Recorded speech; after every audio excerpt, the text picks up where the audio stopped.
ഈ ഗ്രീറ്റിംഗ് അൽമദീന hypermarket super മാർക്കറ്റ്സുകളുടെ ഒരു ജനനം ഈ ഗ്രീറ്റിംഗ് എന്ന് പറഞ്ഞായിരുന്നു നമ്മളെ കേറ്ററിങ്ങിൻ്റെ പേര് ആദ്യം. ഗ്രീറ്റിംഗ്, വെറും കേറ്ററിംഗ് സർവീസ് എന്നായിരുന്നു ആദ്യത്തെ പേര്. ഗ്രീറ്റിംഗ് കേറ്ററിംഗ് സർവീസ് എന്നായിരുന്നു. അപ്പോൾ ആ കേറ്ററിംഗ് സർവീസ് ഒഴിവാക്കിയിട്ടാണ് ഇപ്പോൾ സൂപ്പർ മാർക്കറ്റ് നമ്മൾ. അന്ന് കേറ്ററിംഗ് ആണ് ഞാനല്ലേ ഫസ്റ്റ് സ്റ്റാർട്ടിങ്ങിൽ ലേബർ കാർഡാണ് വേണ്ടു എഗ്രിമെൻ്റ് ഉണ്ടാക്കുക. അതിന് ശേഷമാണ് ഈ കേറ്ററിംഗ് ലൈസൻസ് വരുന്നത്. അപ്പോഴാണ് നമ്മൾ എടുക്കുന്നത് ഗ്രീറ്റിംഗ് കേറ്ററിംഗ് സർവീസ് എന്നുണ്ട്. അതിൻ്റെ ശേഷമാണ് എന്താകുന്നത് ഇത് ബന്ധായിട്ട് കൊമേഴ്ഷ്യലാണെന്നുള്ള. അപ്പോൾ ഇപ്പം നമുക്ക് അൽക്കൂസിൽ അങ്ങനെ നമ്മുടെ അർബാവിന് ഈ ഹസൻ ഇബ്രാഹിം അഹമ്മദ് ഒക്കെ എന്ന് പറഞ്ഞാൽ എനിക്ക് ഔക്കാഫിൻ്റെ ഈ പള്ളി ഉണ്ടായിരുന്നു. അപ്പോൾ ഔക്കാഫിന് മൂപ്പർ കട എനിക്ക് മേടിച്ചിരും. അങ്ങനെ സൂപ്പർ മാർക്കറ്റുണ്ട്, ഇപ്പോൾ അൽക്കൂശ്ശേരിയിലുണ്ട് റെസ്റ്റോറൻറ്റ്, ഇങ്ങനെയൊക്കെ. അങ്ങനെ വളരെ ചെറുപ്പത്തിൽ എന്നെങ്കിലും വിചാരിച്ചിരുന്ന ഒരു കുട്ടി, ഒരു ബാലനായിരിക്കുമ്പോൾ ഞാൻ പിൽക്കാലത്ത് വളരെ വലിയൊരു ലോകമറിയുന്നൊരു ബിസിനസ് മാൻ ആവുമെന്ന്? നാട്ടിൽ നിന്ന് ഞാൻ ചിന്തിച്ചിരുന്നു. ഈ ബാംഗ്ലൂരിലെ സമയത്ത് പല ആൾക്കാരും ദുബായിൽ നിന്നൊക്കെ വരുമ്പോൾ എനിക്ക് ദുബായിൽ എത്തിച്ചേരണം, ഇതേമാതിരി ആവണം എന്നുള്ള ചിന്ത അവിടെ നിന്നുണ്ടായിരുന്നു. എനിക്ക് എപ്പോഴും ചിന്തിച്ചുകൊണ്ടിരുന്നു. ദുബായി പോയിട്ട് അവർ നടക്കുന്ന മാതിരി അങ്ങനെ ദുബായിൽ പണ്ടത്തെ കാലത്ത് വരുന്ന ആ സമയത്തുള്ള ഇത് കാണുമ്പോൾ എനിക്ക് വളരെ ആഗ്രഹിച്ചിരുന്നു. ഇതേപോലെ സമ്പാദിക്കണം, നമ്മളെ കഷ്ടപ്പാട് മാറ്റണം എന്നൊക്കെയുള്ള ചിന്ത ഉണ്ടായിരുന്നു. അതുപോലെ ഇടയ്ക്ക് ഈ തുടക്കത്തിൽ ഈ ഒരു ചിന്തയുമായി വന്നിറങ്ങിയപ്പോൾ തുടക്കത്തിൽ ചില തിരിച്ചടികൾ നേരിട്ടു. അപ്പോൾ എപ്പോഴെങ്കിലും ദുബായോട് അല്ലെങ്കിൽ മനസ്സിൽ എപ്പോഴെങ്കിലും ഇത് വേണ്ട എന്ന് തോന്നിപ്പോയോ? ഇല്ല, അങ്ങനെ തോന്നിയിട്ടില്ല. എന്നുവെച്ചാൽ നമ്മളെ കഷ്ടപ്പാട് പൂർണ്ണമായി മാറിക്കഴിഞ്ഞിട്ടില്ല.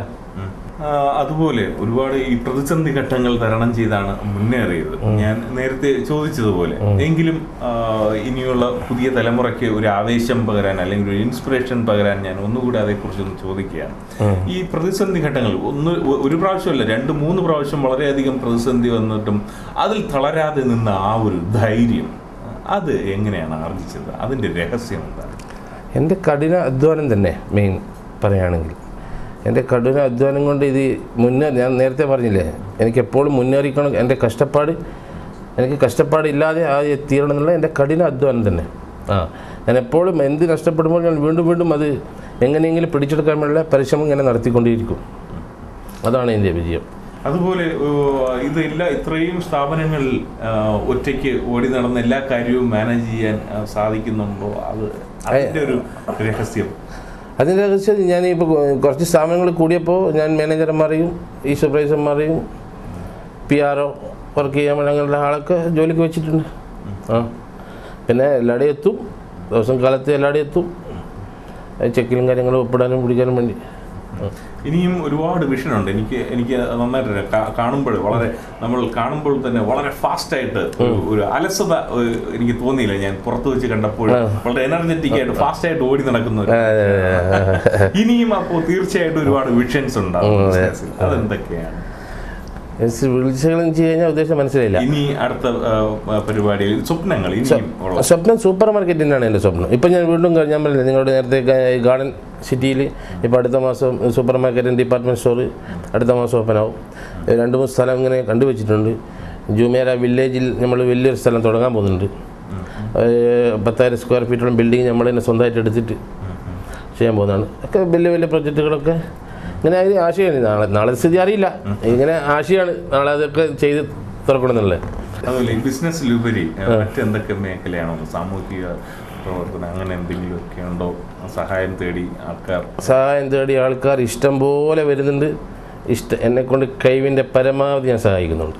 ഈ വളർച്ചയുടെ പിന്നിൽ, ഈ യാത്രയുടെ പിന്നിൽ ആരോടെങ്കിലും നന്ദിയോ കടപ്പാടോ അല്ലെങ്കിൽ ഏതെങ്കിലും ഒരു ശക്തിയോ എന്തെങ്കിലും അങ്ങനെ തോന്നിയിട്ടുണ്ടോ? ഉണ്ട്. ഇതിൻ്റെ കൂടെ എൻ്റെ വിജയത്തിൻ്റെ കാരണം ഞാൻ നേരത്തെ പറഞ്ഞ അറബിയാണ് മെയിൻ. മിസ്റ്റർ ഹസൻ ഇബ്രാഹിം അഹമ്മദ് വക്കലെന്ന് പറഞ്ഞ കക്ഷിയാണ് എന്നെ ഈ ലോകത്ത് നിന്ന് ഇങ്ങനെ പല സ്ഥലങ്ങളിലും ഇതിങ്ങനെ തുടങ്ങി പൊട്ടിക്കൊണ്ടിരിക്കുന്നു, പൊന്തിക്കൊണ്ട് നിൽക്കുന്നു, വീണ്ടും പൊട്ടുന്നു. അവിടെ നിന്നൊക്കെ ഇതിൽ എന്നെ കൈപിടിച്ചിട്ട് കൂടെ തന്നെ നടന്ന ഒരാളാണ് ദുബൈ. ഈ കാനിങ് ഫീൽഡ് ഒഴിവാൻ ശേഷം ഈ ദുബൈയിലേക്ക് ഈ സൂപ്പർ മാർക്കറ്റിലേക്ക് ഇറങ്ങുമ്പോൾ എൻ്റെ കൂടെ തന്നെ ലോസിലും ലാഭത്തിലും നഷ്ടത്തിലൊക്കെ കൂടെ ഉണ്ടായതാണ് മൂപ്പർ കൊണ്ട് തന്നെയാണ് കൂടുതൽ മൂപ്പറോടെയാണ് കൂടുതൽ കടപ്പാട്. അതുപോലെ ഈ കഴിഞ്ഞ ഒരു വർഷം ദുബായ് അല്ല ലോകത്തെ മുഴുവൻ പിടിച്ചുലച്ച ഒരു സംഭവമായിരുന്നു നമ്മുടെ സാമ്പത്തിക മാന്ദ്യം. അത് വന്നപ്പോഴും അതിനെ എങ്ങനെയായിരുന്നു അതിജീവിച്ചത്? അത് ഉണ്ടായിരുന്നോ ശരിക്കും?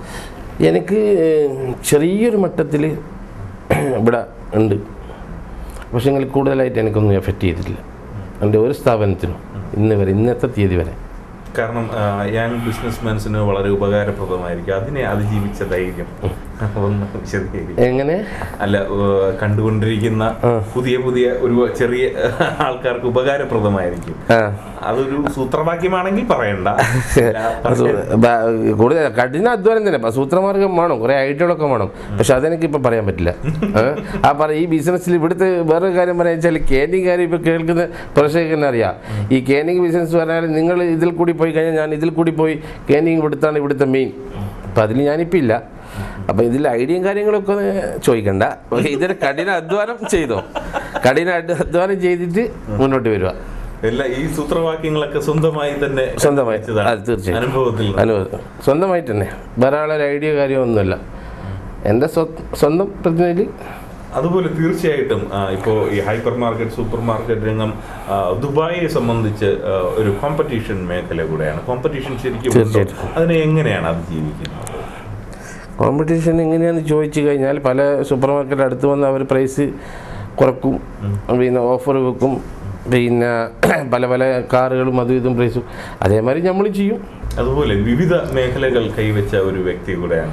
ഏറ്റവും കൂടുതൽ സംതൃപ്തി, അതിപ്പോൾ നമ്മൾ ഒരു അച്ഛനോട് 3 മക്കൾ അല്ലെങ്കിൽ 10 മക്കളുണ്ടെങ്കിൽ ഏത് കുഞ്ഞിനോടാണ് ഇഷ്ടമെന്ന് ചോദിക്കുന്ന പോലെ ചോദ്യമാണെന്ന് അറിയാമെന്ന് എനിക്ക്. എങ്കിലും ഏറ്റവും കൂടുതൽ സംതൃപ്തി കിട്ടിയ ഒരു എന്ത് ജോലി ചെയ്യുമ്പോഴും ഒരു സംതൃപ്തി ഉണ്ടാവുമല്ലോ.